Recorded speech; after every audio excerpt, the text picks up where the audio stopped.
Okay, so next we will show that multiplication is distributive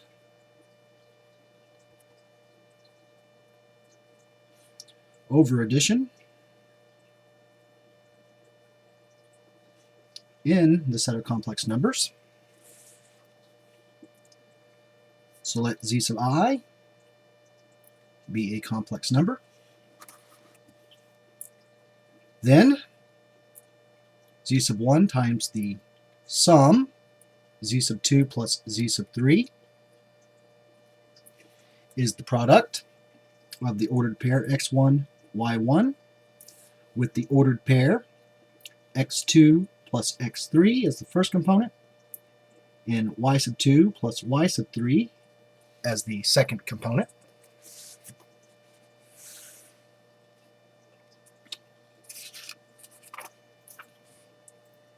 And so z sub 1 times the sum z sub 2 plus z sub 3 is the ordered pair whose first component is x sub 1 times the sum x sub 2 plus x sub 3 minus y sub 1 times the sum y sub 2 plus y sub 3, and whose second component is x sub 1 times the sum y sub 2 plus y sub 3 plus the sum x sub 2 plus x sub 3 times y sub 1. So again, we will look at this component-wise.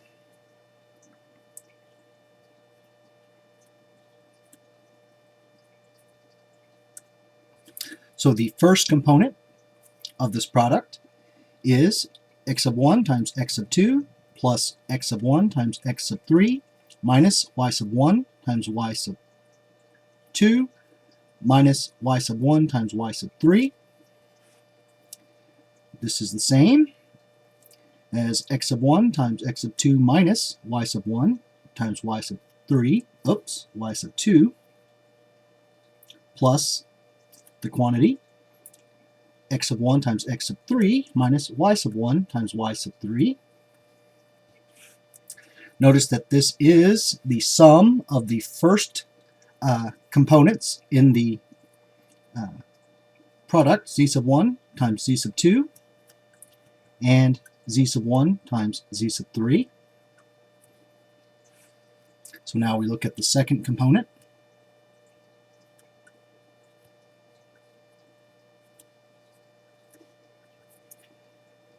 And this is x sub 1 times y sub 2 plus x sub 1 times y sub 3 plus x sub 2 times y sub 1 plus x sub 3 times y sub 1. And this is the same as the quantity x sub 1 y sub 2 plus x sub 2 y sub 1 plus the quantity x sub 1 times y sub 3 plus x sub 3 times y sub 1. So notice that this is the sum of the second components in the product, z1 times z2 and z1 times z3.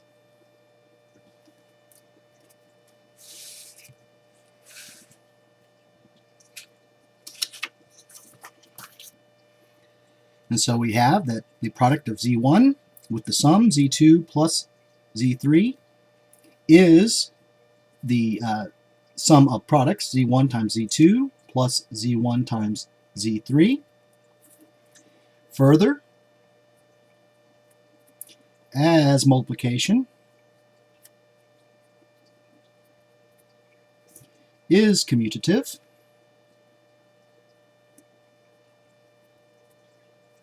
over the complex numbers, we have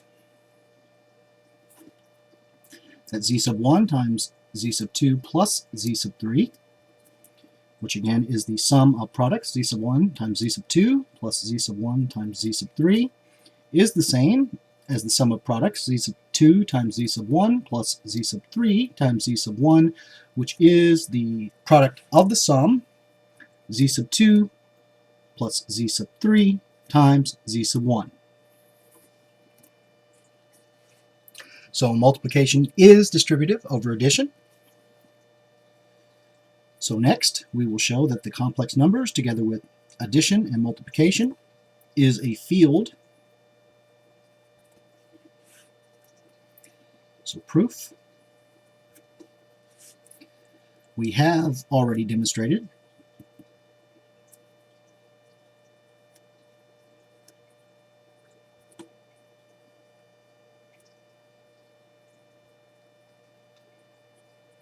that the complex numbers under addition is an abelian group.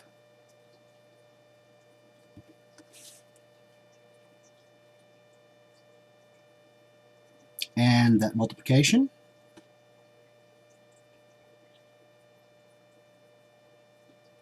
is distributive over addition.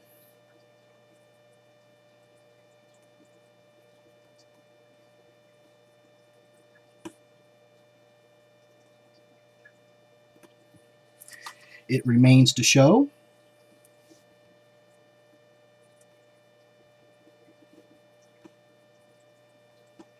that the non-zero complex numbers under multiplication is an abelian group.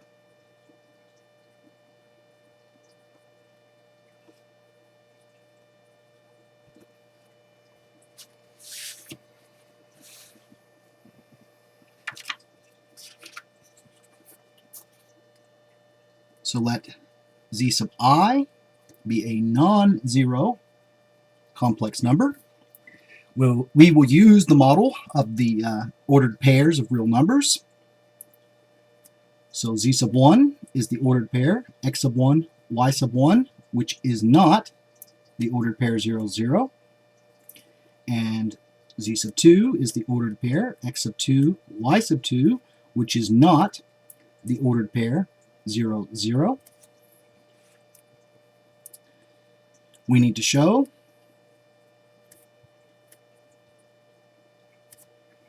that the product z sub 1 times z sub 2, which is the ordered pair whose first coordinate is x sub 1 times x sub 2 minus y sub 1 times y sub 2, and whose second coordinate is x sub 1 times y sub 2 plus x sub 2 times y sub 1. We need to show that this is not the ordered pair 0, 0. So suppose to the contrary,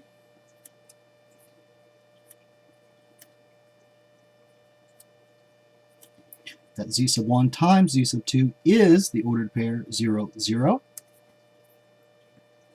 Then x sub 1 times x sub 2 minus y sub 1 times y sub 2 is equal to 0, and x sub 1 times y sub 2 plus x sub 2 times y sub 1 is equal to 0. So we'll work with this second equation and solve for x sub 1. So we have x sub 1 times y sub 2 is negative x sub 2 times y sub 1. And so x sub 1 is negative x sub 2 times y sub 1 over y sub 2. So we'll now substitute this value into the first equation. And so negative x sub 2 times y sub 1 over y sub 2 times x sub 2 is equal to y sub 1 times y sub 2. And so negative x sub 2 squared times y sub 1 is equal to y sub 1 times y sub 2 squared. So we can cancel y sub 1 on both sides, so that we have negative x sub 2 squared is equal to y sub 2 squared. In particular, we have that a square of a real number is equal to the negative of the square of a real number. And so this is true only if the numbers x sub 2 and y sub 2 are both 0.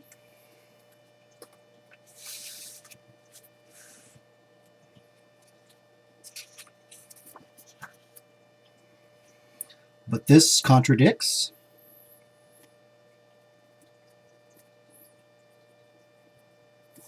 the fact that the ordered pair x sub 2, y sub 2 is not the ordered pair 0, 0.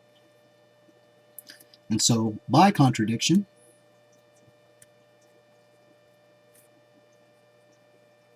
the product z sub 1 times z sub 2 is not the ordered pair 0, 0, and hence the non-zero complex numbers as a set is closed under multiplication.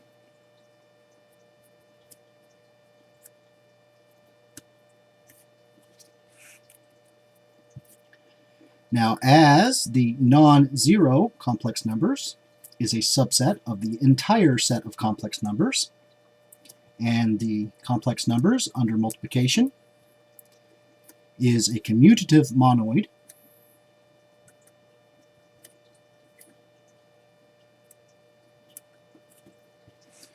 we have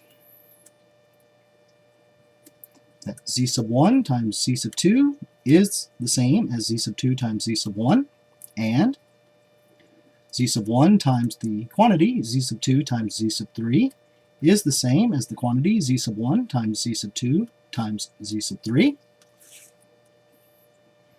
And as the number 1 is a non-zero complex number, for every non-zero complex number z, we have that 1 times z is the same as z times 1, which is z. And for every non-zero complex number, there exists a multiplicative inverse, namely the conjugate of z over the square of the modulus of z, which is a non-zero complex number, such that z times the conjugate of z over the square of the modulus of z is z times the conjugate of z over the square of the modulus of z, which is the square of the modulus of z over the square of the modulus of z, which is 1.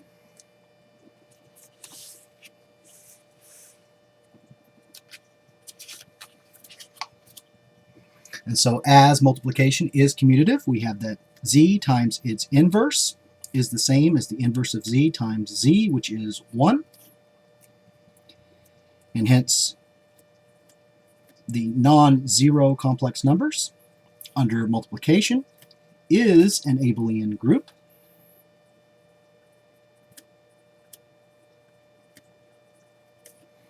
And therefore, the complex numbers, together with addition and multiplication, is a field. And so the complex numbers are more than merely a two-dimensional vector space over the field of real numbers. It is itself a field. And so the complex numbers can be considered as pure numbers, where the complex number a plus b times I is an irreducible complex number,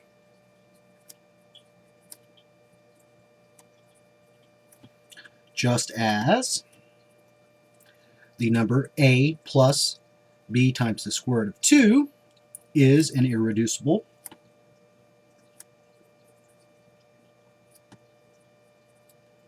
real number.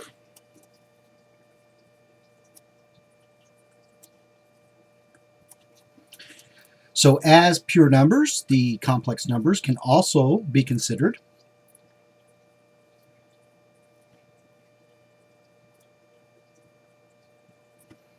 as a one-dimensional vector space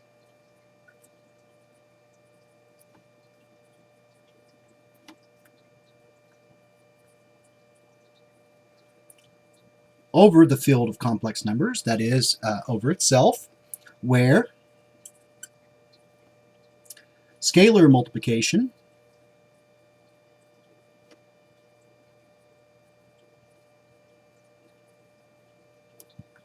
coincides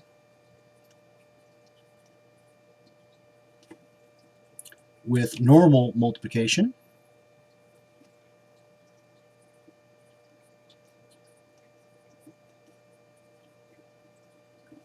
of the complex numbers.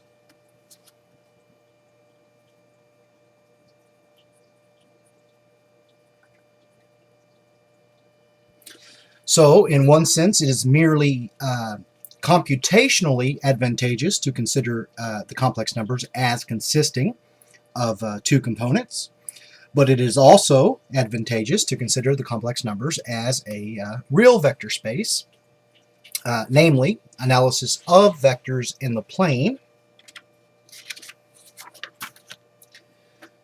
So given a plane and a vector z sub 1 in the plane, as well as a vector z sub 2 in the plane, the sum of the vectors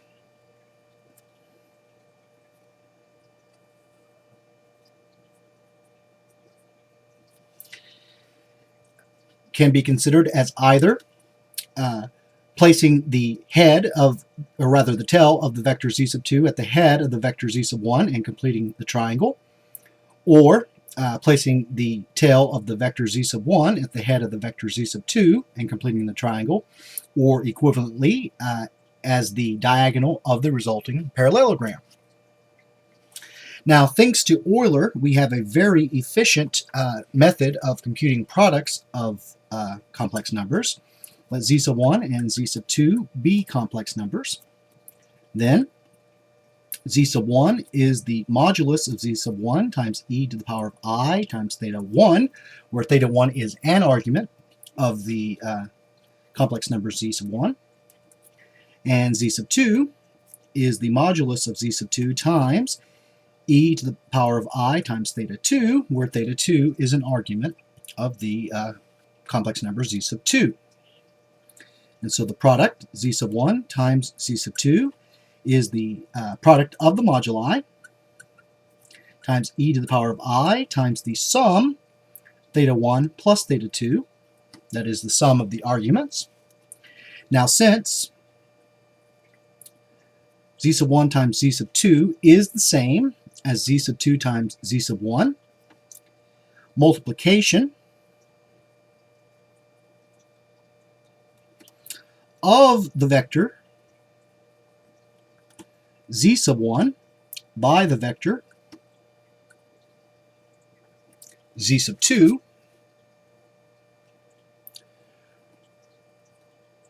results in rotation of the vector z sub 1 by theta sub 2 radians, and scaling of the vector z sub 1 by a factor of the modulus of the vector z sub 2.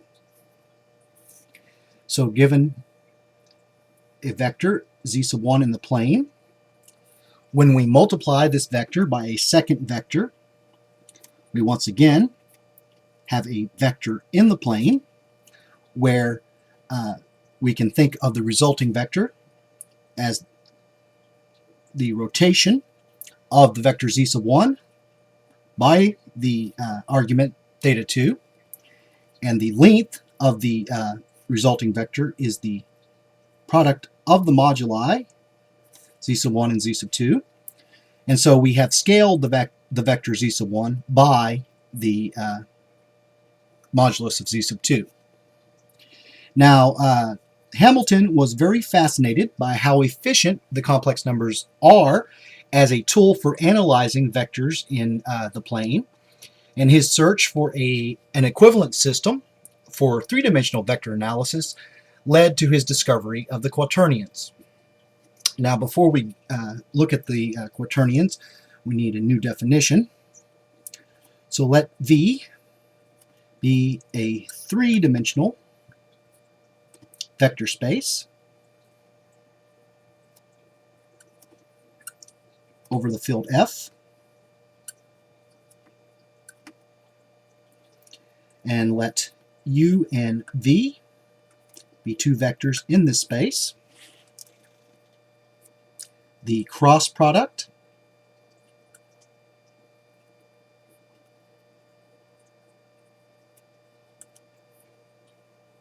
of U and V,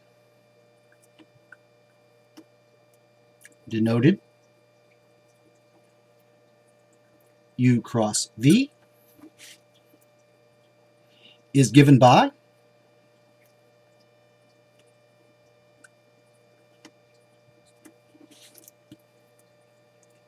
the ith component of the cross product is the permutation symbol epsilon sub I j k times the jth component of the vector u and the kth component of the vector v.